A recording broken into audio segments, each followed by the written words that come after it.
Here at the hot seat, I, Woth Kabok, with my co-host Olengo Kwach. And this is Turning the Mirror podcast, where we raise the lenses of politics and we look through the politics of our country and governance. And reports are alleging that the Kikuyu member of parliament and the majority leader in the parliament, in the National Assembly, that is Kimani Ichung'Wah, has been removed from maybe main state house WhatsApp groups, maybe the communication channels. So the country is questioning what could be the case, because this is a person who has been known as a diehard of William Samoei Ruto, who has been trying to take his influence across the country. So what are the possible reasons we are trying to look into? Is it that we see him against the government, criticizing the government, or is it that he's turning against the government personally and therefore they're removing him out of office? So we have Kwach today who will be taking us through the conversation. Welcome, Kwach. Thank you very much. So generally politics, as we all know, politics is a game of interest.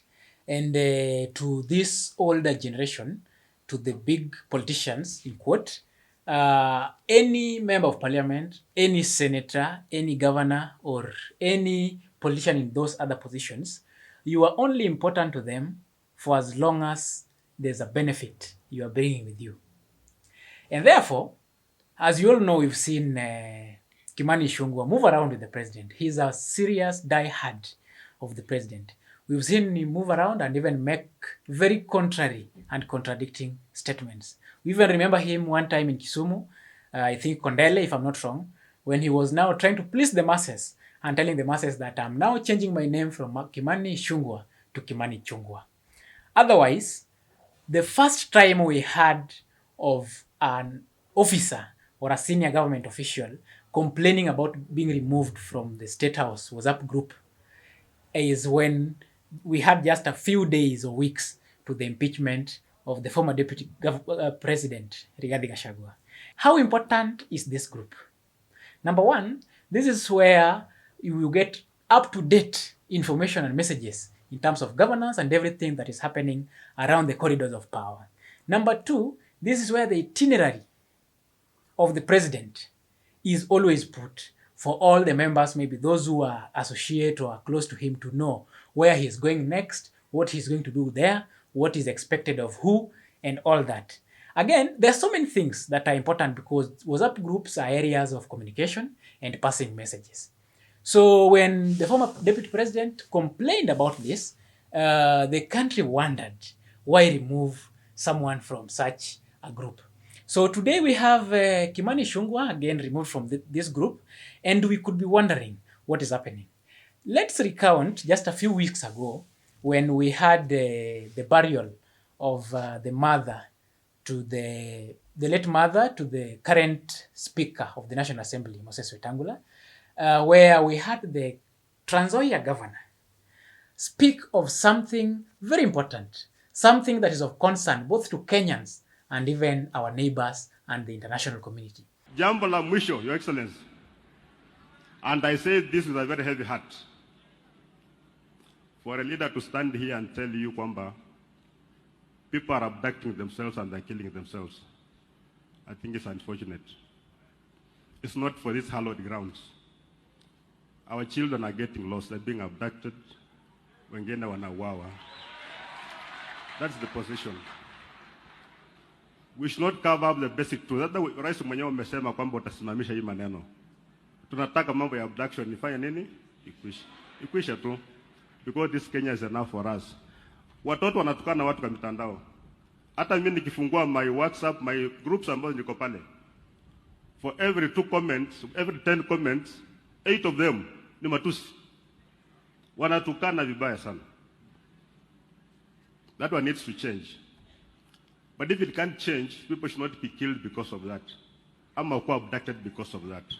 Hapana. It's not enough. Then we had Kimani Ichung'Wah stand up.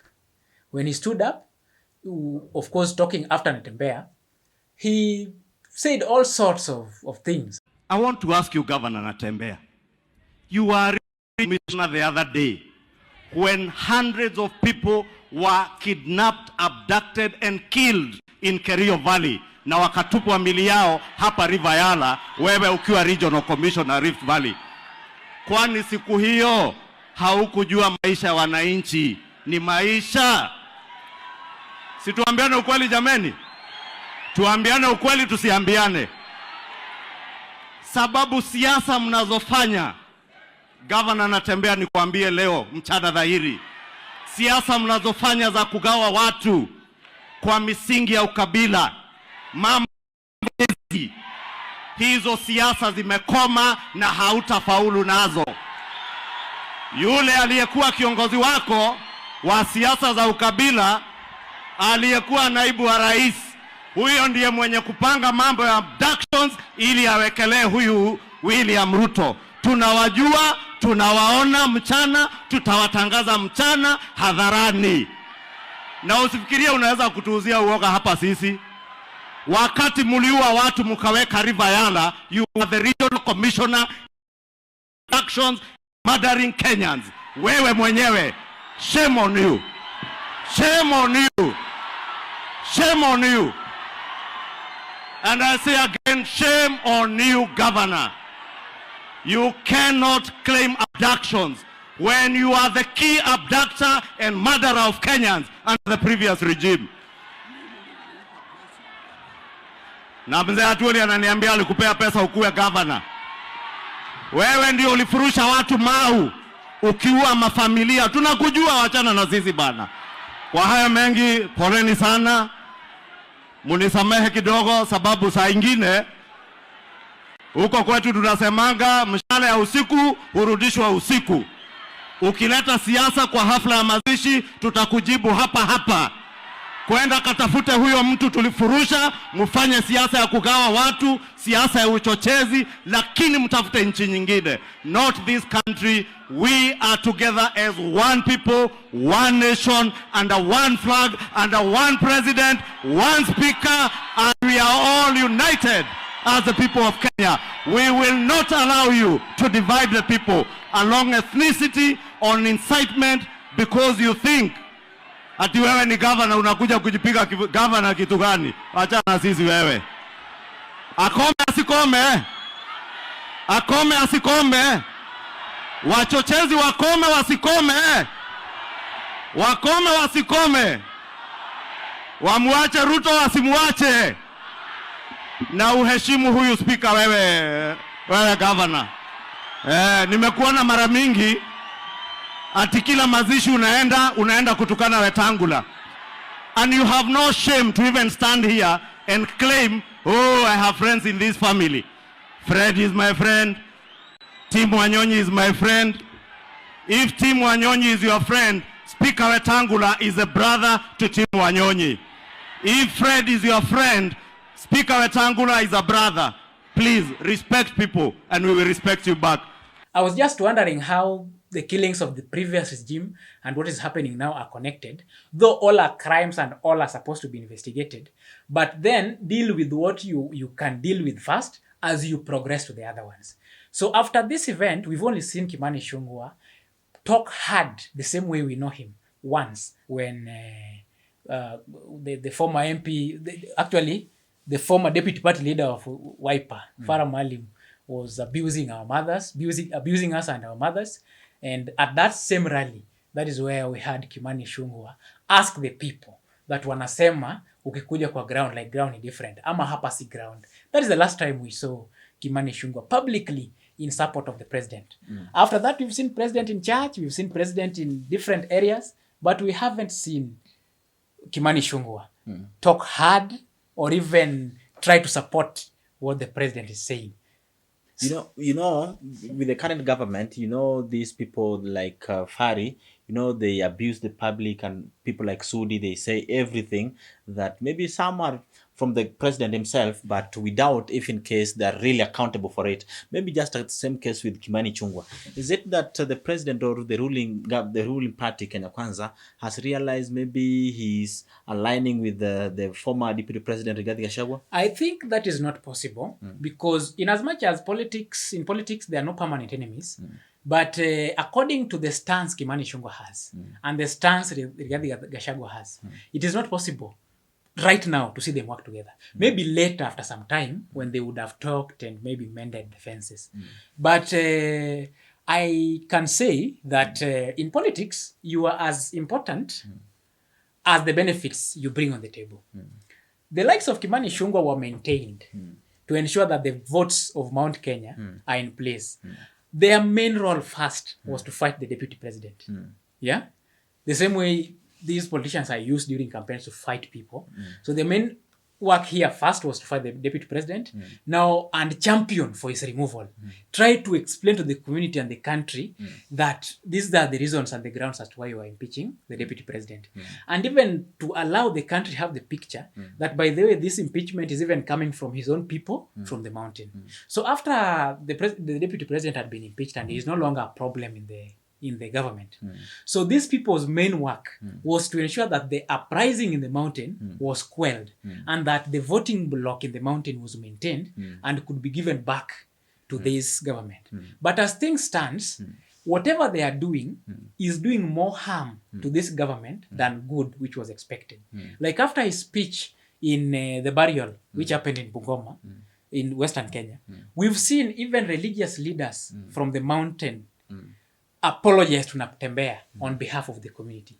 We've seen the members of that community who that stay or do their businesses in Trans-nzoia apologize and tell Kimani Ichung'Wah to leave them alone because they are very comfortable with Natembea's way of rule, of governance. They are very comfortable with what Natembea is doing and they don't see any need of Kimani Ichung'Wah coming to cause division and harm to their unity and how they were living harmoniously. Sisi wa Kikuyu wa Trans-nzoia usikuje kutuharibia. Sisi tunatabua na George Natembea na tulimchagua sisi watu wa Trans-nzoia. Sisi wa Kikuyu wala tuko Trans-nzoia tunasema Ichung'Wah pamoja ujinga yako Kikuyu. Mimi kama mama ya Gen Z na wengine hatutaki kupoteza tena watoto wetu kwa njia tatanishi kama hiyo. Na tunataka tuambie Kimani Ichung'Wah ambaye kwa sasa hivi yeye ni mkimbizi huko kwake, hayuko kwake. Tunataka arudi kwake huko Kikuyu ili apange kwake kwanza ndiposa akuje kupanga Waluya. So I think it's just a high time that the president has realized that this group, including Kimani Ichung'Wah, they've run out of help or the benefits that they could be offering and are doing more harm than good to the president as he expected. Okay. Yeah. So now, when we see this, and recently we just saw maybe persons like Justin Muturi maybe trying to condemn the government and possibly will resign sooner, or maybe will be put out of, maybe forced out of the office, and also we see possible resignations from office. And does it mean there is some form of disunity within the Kenya Kwanza government? And what does it really mean? Or maybe there is just a cahoot within the government that have just decided to rebel against the government. So in their actions, what they're doing, so they're just against the government. Yeah. You see, I would take you back to even Moi's government, in as much as most of the young people were not born yet. You realize that Moi was the president, but then there was one man who was the second most powerful man in Kenya, even powerful than the deputy president. And this was none other than the total man, Nicholas Biwott. We did this story in our sister channel, Desert Mama Productions. Today, I think because Ruto is a student of Moi and was part and parcel of the YK92, even acting as its leader, one of the leaders, I think treasurer, if I'm not wrong. And he learned a lot from him. So I think from there, it is simple that the closer you are to William Ruto, the more powerful you are. And therefore, everyone in his circle tries to be as close as possible to him. So you realize that you even had things go around, people talk about, oh, Farouk Kibet is more powerful than the deputy president, or he has done this, he has done that. So it seems everybody's trying to just fight to be closer to the government, like closer to the president. What is happening now, I won't really say that there's a group that has decided to fight the president, but I think it is just an individual decision that with me, this is what is happening, and this is, as far as I know, this is the best I can do. And then they pick that decision and decides to speak out against the wrongs that are going on. Oh, thank Of course, you. we have not heard Ichung'Wah speak of any wrong, sure. but he has gone silent since the allegations came out that he has been removed from these WhatsApp groups. Yeah, Maybe he might speak later, but he's still trying to calculate.